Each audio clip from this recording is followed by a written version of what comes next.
Hi, I'm George Tyler. I'm Vice President of the Essex Junction Board of Trustees. Village President Andrew Brown was supposed to do the presentation for us today about merger, but unfortunately he couldn't make it. So I'm filling in for him. And we're here and thanking Town Meeting TV very much for this opportunity to reach out to our Essex Junction constituents and talk to them about the merger ballot question that is they should have received in the mail and is on the ballot for this November. And joining me is the chair of the Essex Town Select Board and former village trustee, Elaine Haney. Hi, Elaine. Hi, George. Thanks for having me. I'm here to Sure. hear your presentation and to answer questions as they relate to the town. And so I want to start out by saying that the merger ballot that village residents should have received is sort of like one half of a two-part symphony that's going to be happening over the next year. Because we are two separate municipal governments, Essex Junction and Essex Town, by state statute, if we want to merge, we both have to vote independently to merge and to dissolve our existing charters and create a new charter. And the charter process that we decided on with the town was to create a new town charter instead of just dissolving the village and merging just what was the village into the existing town charter. Because there was so much revision required, and it was an opportunity to sort of, with a blank slate, create a new charter community. We decided to join with the town, have the town join us in creating a new Essex Town Charter. And so that's what I'm here to describe today. And without further ado, I think we can go up to our first slide. I don't know if that's up yet or not. Is that online? Can't tell. Yes, go ahead, George. Okay, I think that what the first one is expectations, and then this gives you information and any information that you need regarding the village charter. We have a lot of information, a lot of the background, a lot of the facts and the figures and the numbers and the dates and how we got here on the essexjunction.org website. If you go to essexjunction.org, you'll see it. It's all laid out there, and there's even a brief video that explains charter. So with that, I'll go to the next slide, and it shows a little history of how we got here.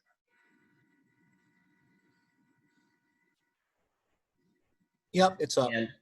Okay, and you can see that really where we are right now is a process that started in 2013, 2014, when the village and the town decided to consolidate the manager's position.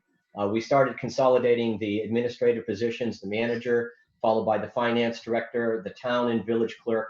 And then in 2015 and 16, we moved the Essex Junction Public Works budget into the town general fund, which was a very big step. The trustees are still in charge of the public works department in the village, and we still have oversight, and we set the budget, but we have moved that budget into the town. So now all of us Essex residents are paying for having the cost of taking care of the streets and sidewalks in the entire community distributed equally throughout the community. In 2018, things were working so well, and with other collaborations and consolidations, that we, with the town, decided to create a governance subcommittee that would look into changes in the governing structure for the village and the town. We looked at a bunch of different possible governance structures. Merger wasn't the only one. We looked at separation. We looked at various forms of status quo. We looked at just dissolving the village and moving village services into the town. We looked at a variety of options, but we settled on the merger that I discussed earlier, where we would create a new town charter and dissolve both existing governments and move everything into this new charter. So that process began in 2018. The governance subcommittee consisted of 2 members of the select board who also lived in the town outside the village, 2 members of the trustees who obviously live inside the village. We hired a legal counsel to advise us and make sure that everything we were doing would be accepted by the Vermont legislature. And so we began the process of over a year and a half of meeting, and we had little goals along the way, little things that we would achieve. And every time we reached a major juncture, we would come back to the 2 full boards to review where we are, and then we would get consensus from both the select board and the trustees for moving on to the next step. And then finally, around the beginning of this year, around February or so, we came up with, we were pretty much there. We came up with a lot of the transition plans, and we came up with the broad outlines of how we were going to create this new merger charter. Unfortunately, we had anticipated holding a vote, both the town and the village, on the merger charter this November, because we wanted to take advantage of the presidential election. Then the pandemic hit, and that threw the whole process into a bit of confusion. So the long and the short of it was, for the trustees, we felt we wanted to move forward with the November date, and the select board decided for their version of the consolidation charter, they needed to put it on hold. They needed a little bit more time to sort some things out. And Elaine can speak to that. Elaine, do you want to jump in right now, talk about that? I would simply say that the select board wanted to take additional time to review the draft charter document in more detail. And we had more questions for the attorney that we engaged. So we were able to do that. We have gotten to the point where we're almost ready to sign off on this draft version. The attorney is going to take one more look, and we will be going out to the public in November for their feedback on the draft. Very good. Okay. So if we could move on to the next slide, and let me get that up. And this actually just talks about the highlights. So I'll actually go on to the next one. And I think this should say key challenges for creating a unified charter. And the 2 big challenges that we faced, number 1, is taking all of the village's expenditures and moving them into the town general fund. Right now, we have a sort of a bi-level tax structure, a bilateral tax structure, where village residents are also town residents and pay taxes to the town. But town residents outside the village are not considered village residents, so they do not pay taxes to the village. So that means, in terms of total municipal tax bill, people in the village are paying 2 tax bills. And merger means taking that village portion of the tax bill and distributing it now throughout the entire community. So in the past, when this has sort of been a challenge, because it's a pretty hefty increase for people in the town outside the village. For the average homeowner, it would be about a $350, $360 increase right off the bat. And we thought that was maybe a little bit too much for people to swallow. It would not go down well, and no one wants to see that kind of an increase. That would have been, for the average tax bill, something like a 25% tax increase. So we decided in the merger charter, what we would do is we would integrate it over about a decade, actually for 12 years. The reason for the 12-year period is that the village also has a bonded debt. We took out money back in 2013 to do some street repairs. We have another 12 years to pay off that debt. Because it was just taken out by the village, that means that debt has to just stay with village taxpayers. It can't be transferred over to the town. So we thought, well, since the village has to maintain a little bit of a separate tax to pay off the debt for the next 12 years, why don't we talk about having the village also phase in its operating costs into the town instead of doing it over once. So then the increase for the taxes for the homeowners outside the village, in the town outside the village, would be gradual. And the decrease that village residents see in sharing the village's tax burden with the rest of the community would be gradual over 12 years. So it was a bit of a compromise, but we thought it was a good way forward. The other issue that we spent a lot of time with was, what kind of a representative legislative body do we need? Right now, the village trustees are all elected at large from within the village. The town select board is elected all at large from within the town, which includes the village. There was a lot of call for trying to create a board that had some guaranteed representation for the town outside the village, some guaranteed representation for within the village. So what kind of a board did we want? That meant setting up voting wards or districts? How are we going to do that? So that was one of the other questions we wrestled with. So let's move on to the next slide.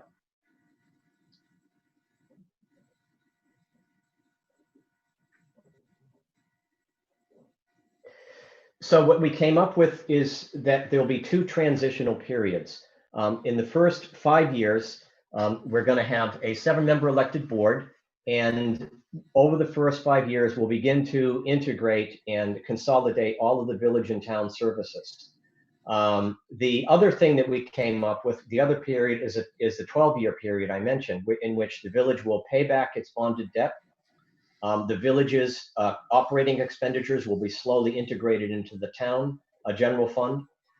We also wanted to maintain some of the costs that the village presently has, like sidewalk plowing and sidewalk maintenance, which the town also does, but they don't do it quite as intensely. It's a much larger area. They have sidewalks spread out throughout the community. In the village, sidewalk plowing is a really big priority for us in the wintertime because we can't have people and kids walking on the streets. So we said, well, the village will be declared a sidewalk district, and so we'll have a little bit extra tax raised just from village taxpayers to pay for sidewalk plowing. We also said the village will be a capital improvement district so that some of the capital expenditure costs that the village currently has will stay with the village until we get some of those projects done. They won't be transferred into the town. And then we also, because we're doing a lot of redevelopment in the village center, there are some incentives that we have in place, some tax incentives that are just specific to the village center, the village downtown, to encourage development. So we wanted to create a special downtown district. So the village center will be considered a downtown district for the next 12 years. And I'm going to stop there and ask Elaine if you want to jump in if I've missed anything significant here. No, George, I think you've covered all the bases on this. We talked a lot in the process of putting this together of making sure that the tax impact on residents in the town outside the village would be stretched out as much as possible, so that the financial impact on their personal home budgets would not be as significant. So that's why we went with the 12 years. It coincides really nicely with the end of the village's infrastructure bond, and it equates to approximately $26 per household per year in the town outside the village. So right. We really wanted to offset the potential increases so that those residents would be able to plan their personal finances accordingly. Right. And I think the next slide sort of just, again, reemphasizes what Elaine and I were just saying. The costs, it will lower taxes for the average home in the village by about $35 a year, and it will increase taxes by about $25 a year for the average taxpayer outside the village, in the town outside the village. And that will be every year. That will be added on. But those costs are very much within line of typical town and village budget increases that we see in most given years, cost of living increases. So we thought that these were palatable, and this was a good compromise for everybody. Right. So let's move on to the next slide. And again, this is I'm going back over this is reiterating the 3 districts in the village. And we had some questions at another meeting earlier. Could these districts over the course of the next 12 years, could they be changed?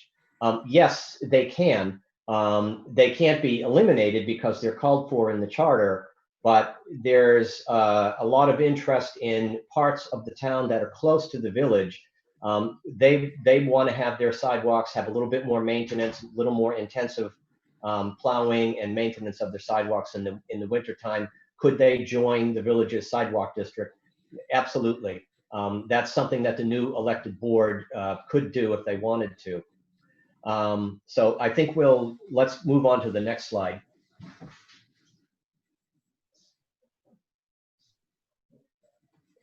And this one should show the village merger charter proposes 2 voting wards. Ward 1 will be the town, and Ward 2 will be the village. And the town charter, the town version of the charter, has the same features in it, Elaine, if I'm understanding correctly. So we're going to have 2 voting wards, which is something we haven't had before here in Essex.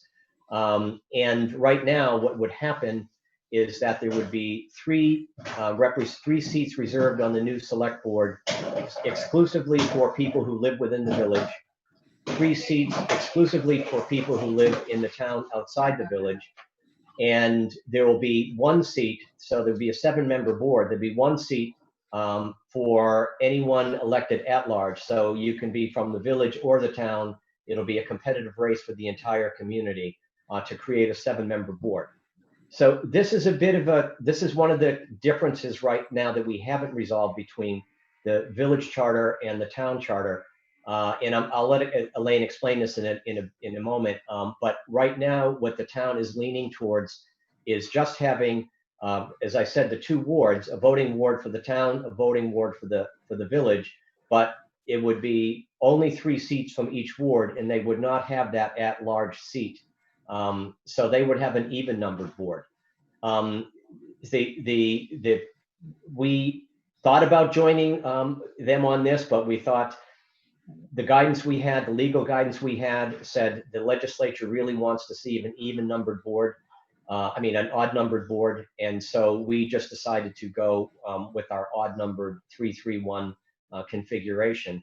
And I'm going to let Elaine talk a little bit about the town's version of this. Go ahead, Elaine. Thanks, George. Yes, the significant difference between the town's version of the charter and the village's is in representation.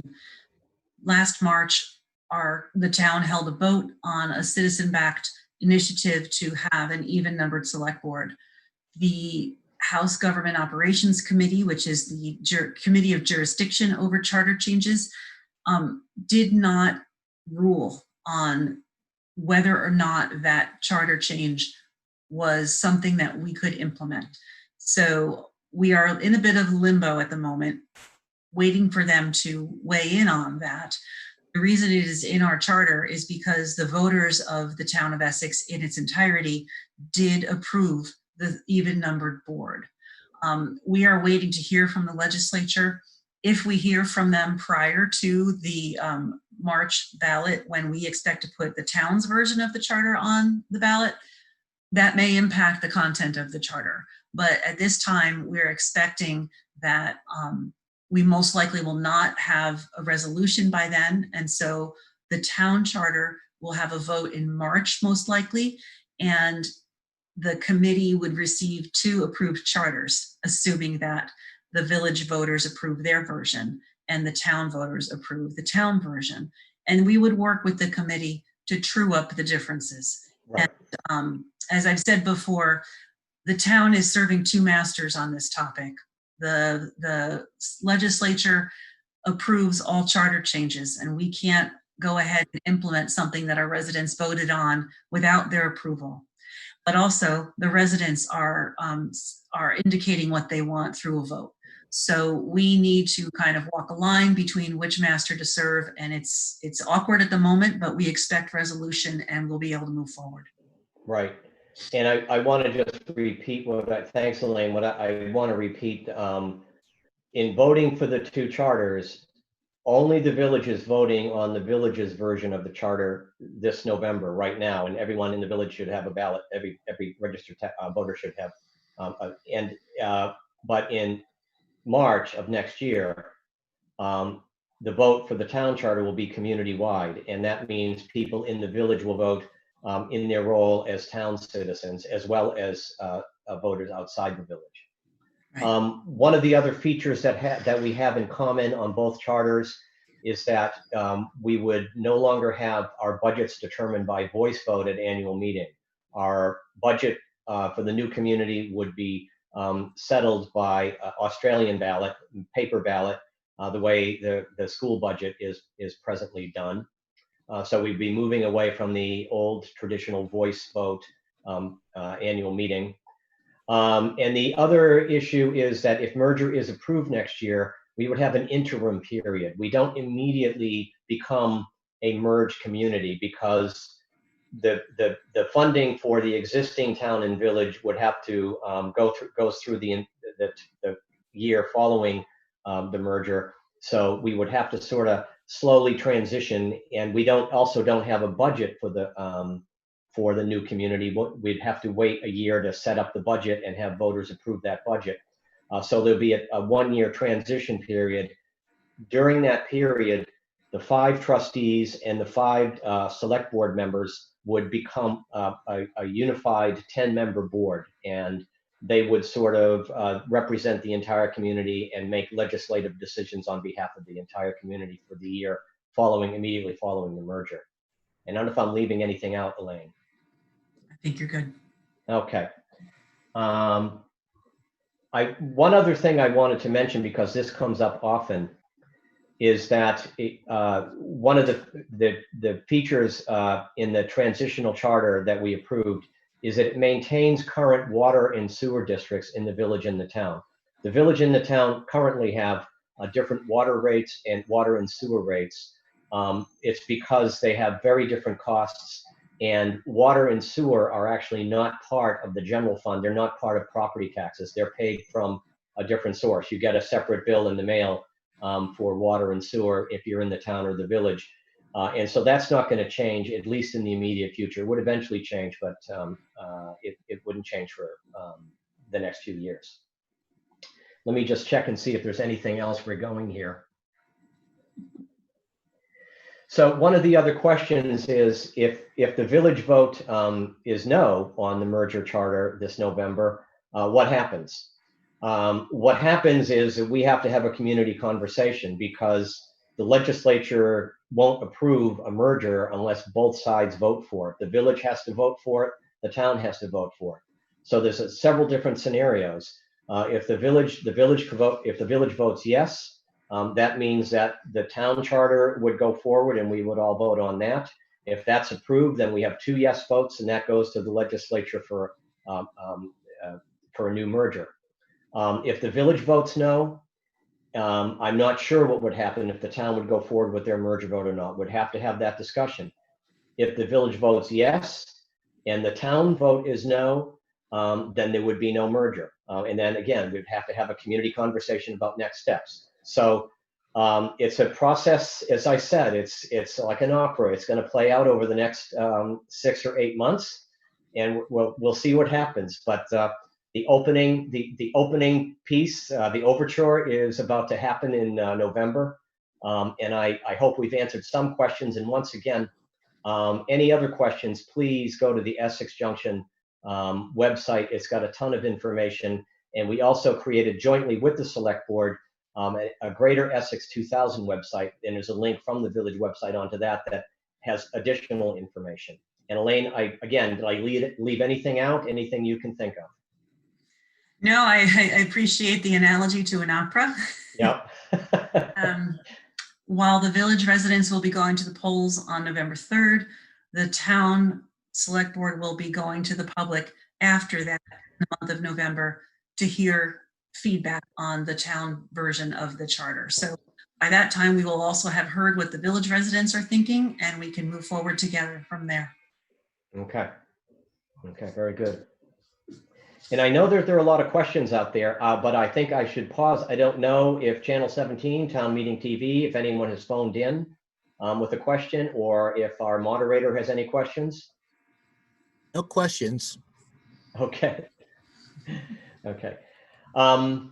Yeah, I mean, I think hopefully it's going to be a happy opera, Elaine. It's been a lot of work. I think that this was something that was really 2 years in the making. It represents a really big collaborative effort between our two boards. And I think if let me finish by saying one thing. If merger isn't approved, whether the village votes no and the town votes yes, or the village votes yes, the town votes no, if merger isn't approved, what happens? And what happens is basically in terms of user services, citizen, municipal services, nothing happens. Everything stays status quo. Tax bills stay relatively the same. Municipal services stay the same. Fire department, police, public works, everything stays the same. And we have also structured this so that if merger does happen, what big changes will you see? Again, not all that much. It's a change at the top. It's a change on the inside that, and with slow, gradual reorganization of management on the inside, and slow integration of the two budgets. But at the ground level, in terms of public works, recreation, libraries, fire department, police, all of that will stay. We've designed it so all of that stays relatively the same. That was a condition both our boards wanted. No one felt that we wanted to hand someone a sacrifice or say someone has to give up a service or give something up. We tried to structure this in a way so that would be maximum stability for the foreseeable future. George, I'd like to add to that by saying that we have been on this path for many years, as you started out with your graphic at the beginning of this presentation. Since we've started working together, we've saved Essex residents close to $3 million in taxes as a result of consolidations. And that's right.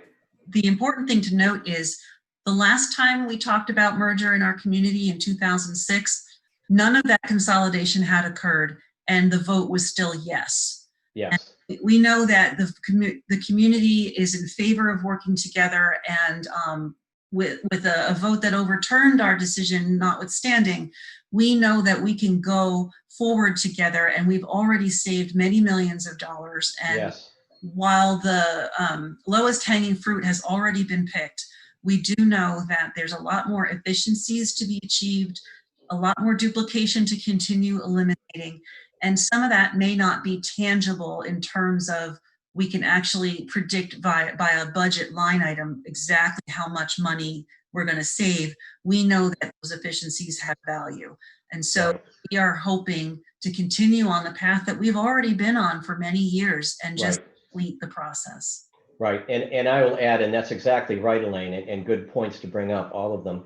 And as I said at the beginning, we consolidated. A lot of people think that there's this animosity going on, this polarization between the village and the town, and that's simply not the case. No. We consolidated the manager's office back in 2014, and we've been operating under one administration, a shared administration, and our two boards have been meeting regularly since then.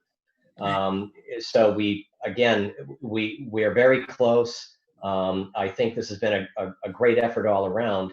And in a time when the outside world and national politics are so stressful, the last thing we want to do is deliver a big dose of stress to the local community. So we've tried to do everything status quo, calm, thoughtful, intelligent, creative way forward for both sides. Right. The only other thing I would add, George, is that status quo is not acceptable anymore. Yeah. If we have a result where we are unable to move forward with a merged community, status quo is not going to be maintained simply because it is unaffordable for half of the community. Yes. It is also not fair. So we'll continue working towards the best we can towards improving the situation, but working together with merger is what we both boards strongly feel is the best way forward for our community. Right. Good. So I'm not sure how long we have here. Do we have a half an hour or an hour? Pretty sure we have a half an hour, but we are hoping that we'll have some questions. Still no questions. About 10 people watching, but no questions. Okay, good. Good. Well, I would say then, for the people who are watching and for anyone else who watches this recording later, please don't hesitate to reach out to the trustees or the select board with your questions and comments. And you're welcome to come to our meetings online and share your thoughts there, or you can email board members directly if you'd rather have something private.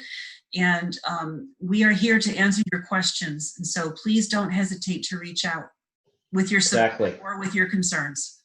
Exactly. And I'm going to get my calendar up here. And on the 27th of October, I believe, is our next public hearing on the for the Essex Junction trustees. We're doing an online public hearing on merger. Everybody in the village and the town is welcome to tune in. It's online. The instructions and the link for joining the meeting are on the Essex Junction website. And you can join in and ask any question you want. The trustees will be there, and we will be doing we'll be presenting a lot of the information we presented today. But you'll also have a chance to ask questions of the other trustees and of staff as well.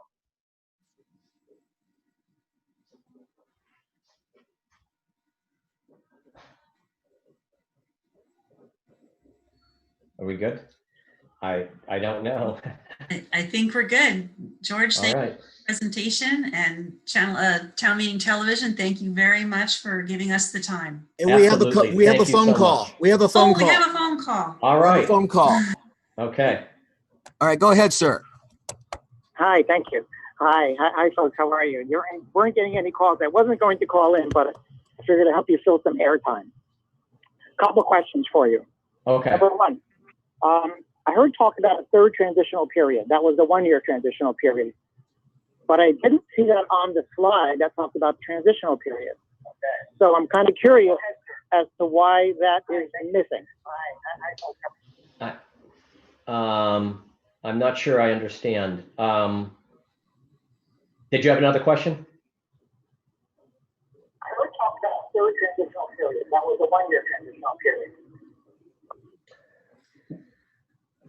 Well, let me see if I can handle it. What's legally called for by charter is we have a transitional period where we've formed a new community. We've got it. If both votes are positive and it goes to the legislature. I can ask another question. Yeah. Okay. Go ahead. You mentioned that the typical increase in taxes for the town outside the village will be about $25 per year, increasing each year. And that's about the typical increase in taxes that happens normally. So my question is, community, we've got it, if the legislature. I didn't hear it. I didn't hear the rest of the question. I thought I heard him say, asking about 3 different transitional periods. And I think maybe what he was referring to was we have the interim transitional year with the interim governing board. Right. Then there's the 12-year taxation schedule. Right. And there's the 5-year transition where the manager will be able to consolidate remaining departments. Perhaps 3 different transitions he's referring to. Yeah. And I know it's confusing, but it really was something that the interim period is really something that is kind of required because we have budgets for the old communities, for the current village in the town. We don't have money for the new town. So there's a necessary transition from old to new that takes place over however many months are left between when the legislature approves the merger and when we vote money for the new merger. And I guess it would be July or June of the following year. And then the other transitional, the 5 and the 12-year they're sort of custom. Those are things that we put in because we thought they made sense in terms of integrating the village and the town services and in our finances. Those weren't required by law, but we thought they kind of make sense. And 12 years is too long for the manager to wait to integrate all the village and town services. But we don't want to do it all at once. We wanted to do it gradual, so there's no big shocks. So we said that'd be about a 5-year plan is a good time limit for that. Right. And I think with the other question that he was trying to ask but couldn't quite get out, pointing out that town outside the village residents will see an approximate $25 per household on average increase for 12 years. And generally when we have our annual budget, that's around what it is in general anyway. Right. And so I'm guessing that his question was, so are you saying we need to add those two together and that's what's going to happen going forward? You know, we cannot predict the annual increase of the town budget going forward. We never can do that. We always know that things like asphalt and salt and healthcare insurance and those kinds of costs are going to go up. They never go down. Right. Another phone call. So we do need to have an accounting, an expectation that residents will see an additional increase, but that would be across the board for every resident.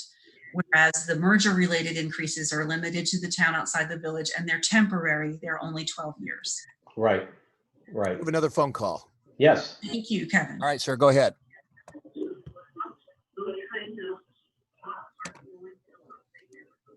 Go ahead, sir. Yep.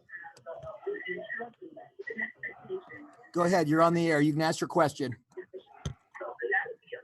Well, they're still responding to it. No, that's a delay, sir. Go ahead and ask your question. Okay. Hi, Elaine. This is Ed Dodlin. You know I live in the village. I've lived in the village for many, many years. Yes. Hi, As far Ed. as the merger versus separation is concerned, the last I knew, it had not been warned in three separate places. Is that going to be done? I'm not understanding your question. We're not voting on separation. Elaine, can you hear me? Yes, I can. We're not voting on separation, Ed, so I'm not sure what your question is, but I do know that the vote for the village will be warned appropriately in all of its locations.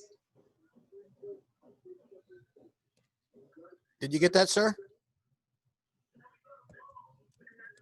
I think he's having a problem with this delay, folks. Yeah. Okay. Yeah. I'll follow up. I don't know if is he still there? I know we approved warning the ballot back at a meeting a while ago, so I'm sure it's been warned, or it will be warned appropriately. And people have asked, well, can't you put merger and separation? So people can pick one or the other? No, we can't do that. Any ballot has to be yes or no. It can't. It's positive or negative. It can't. You can't have different options available. I'm still here. Okay. Okay. Ed is saying it has to be warned 30 days before the vote. Right. I believe it was. As far as I know, it was. So, Okay.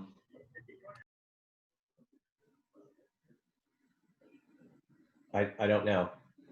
I'm not sure. I'm not sure of all the places it was warned. I think one of the places it was supposed to go into the Burlington Free Press. And I do know that warning things is a little tricky in the community now. Our local newspaper, the Essex Reporter, is no longer printed and distributed throughout the community. It's online. And so some of the traditional places that Essex Junction and Essex Town residents have looked for those kinds of warnings have disappeared, and the town and village clerk have had to find others. As far as I know, Elaine, is that I'm not sure all of the other places where they're warning, planning commission meetings and trustee and select board meetings now. I believe they're also posting them on Front Porch Forum. Front Porch Forum, exactly, right.